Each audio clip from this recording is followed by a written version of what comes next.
मेरा एक दोस्त है, बहुत ज़्यादा हार्ड वर्किंग करता है और हार्ड वर्किंग के साथ साथ स्मार्ट वर्क भी करता है। लेकिन उसका क्या है कि ऑफ़िस में उसका जो बॉस है ना, उसकी उतनी वैल्यू नहीं करता। उसे कम से कम 2.5 साल हो गए उसी कंपनी में काम करते हुए। एक दिन वो मेरे पास आया, उदास था, परेशान था। हम आपस में ऐसे ही बातें शेयर कर रहे थे। तो मैंने उससे पूछा कि क्या हुआ? तो उसने बताया कि ऐसे-ऐसे आपको तो पता ही है कि मैं हार्ड वर्क के साथ स्मार्ट वर्क भी करता हूँ, ना मैं कोई छुट्टी लेता हूँ, ना मैं कोई काम मतलब ऑफ़िस का जो भी काम हो, मैं अपने घर से ज़्यादा वैल्यू ऑफ़िस को देता हूँ और ऑफ़िस के काम को देता हूँ और बहुत ज़्यादा सारी चीज़ें मैं दिल से हार्डली मतलब सब कुछ मैंने वहाँ पर अपने काम पर सब कुछ वहाँ पर मैंने लगा रखा है। लेकिन जो मेरा बॉस है ना तो वो मेरा प्रमोशन करता और ना ही मुझे उतना रिस्पेक्ट मिलता जितना मुझे रिस्पेक्ट मिलना चाहिए। तो मैंने कहा कि ये बता कि आप मुझे बता रहे हो या मेरे से एडवाइस लेना चाहते हो? तो उसने कहा यार दोनों ही चीज़ें, बता भी रहा हूँ और एडवाइस भी लेना चाहता हूँ। तो मैंने एक बात कही कि आप मालिक नहीं हो, पहला पॉइंट कि आप मालिक नहीं हो उस कंपनी के, आप जॉब कर रहे हो, ये मानो। दूसरा पॉइंट ये है कि आपको वो कंपनी पसंद है, आपको वो काम पसंद है, इसलिए मैं ये कहूँगी कि कुछ दिन आप हॉलिडे ले लो, मतलब कुछ दिन की छुट्टी ले लो। और ये नहीं कि 1 दिन या 2 दिन की, कम से कम 1 महीना या 2 महीना या 3 महीना। तो उसके पास पैसे की इतनी ज़्यादा प्रॉब्लम थी नहीं। उसने एक एप्लीकेशन दी, एप्लीकेशन में सीधा बोल दिया कि 3 महीने की मुझे छुट्टी चाहिए, ऐसे-ऐसे कुछ फैमिली इश्यू हो गए हैं। तो अब 10 दिन तो जैसे-तैसे करके चलो ठीक है, निकल गए कंपनी के। बाद में मेरे दोस्त के पास फ़ोन पे फ़ोन, फ़ोन पे फ़ोन, फ़ोन पे फ़ोन और मुश्किल से 20 दिन वो घर पे रहा होगा और उसके बॉस ने पर्सनली फ़ोन किया और सीधा बोल दिया कि आपके बगैर कंपनी का काम चल नहीं रहा और आपको आना पड़ेगा। मेरे दोस्त ने कुछ बहाने बनाए और उन्होंने कहा कि भई मैंने 3 महीने की एप्लीकेशन दी है, मैं 3 महीने नहीं आ सकता। 7वें महीने बीच में हमारी बात हुई तो मैंने ये भी बोल दिया कि एक चीज़ और ऐड कर दो कि अगर मतलब पॉसिबल मेरे लिए नहीं है यहाँ पर वापस जॉब पे आना 3 महीने के लिए।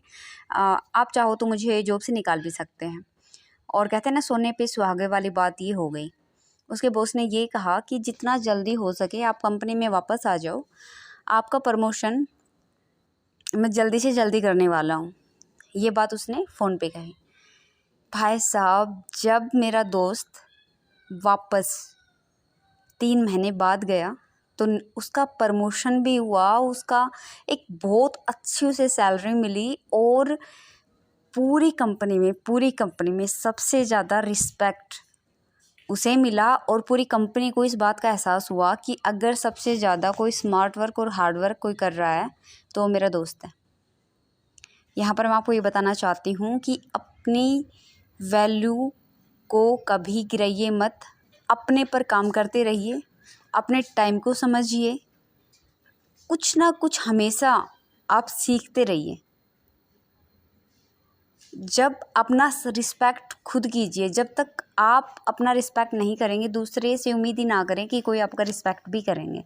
तो अपनी वैल्यू को बढ़ाने के लिए लगातार खुद पे काम करो। जितना हो सके जब आप अपने टाइम को बचाने की कोशिश कर रहे हो तो दूसरों के टाइम की भी वैल्यू आप करें। और साथ में हमेशा एक बात का हमेशा याद रखें कि आपके जितने भी कर्म हैं, आपकी जितनी भी फीलिंग है उसमें उसमें ह्यूमैनिटी होनी चाहिए, उसमें इंसानियत होनी चाहिए, उसमें किसी का अहित ना छिपा हो। कि देखो आप लोगों ने बहुत बार सुना भी होगा कि हम जैसा करते हैं या हम जैसा सोचते हैं वैसा हो जाता है।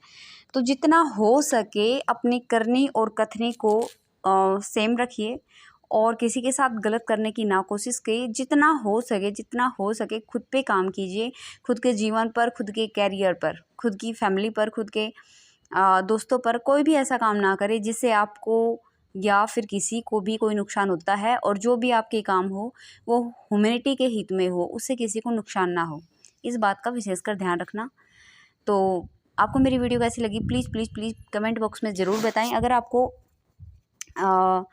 मेरी ये वीडियो पसंद आई है तो मेरे चैनल को सब्सक्राइब कर लीजिए, ढेर सारे कमेंट कीजिए और ढेर सारा प्यार भेजिए और ढेर सारी दुआएं भेजिए, क्योंकि मैं प्यार में, दुआओं में, इन छोटी छोटी चीज़ों में मेरा गहरा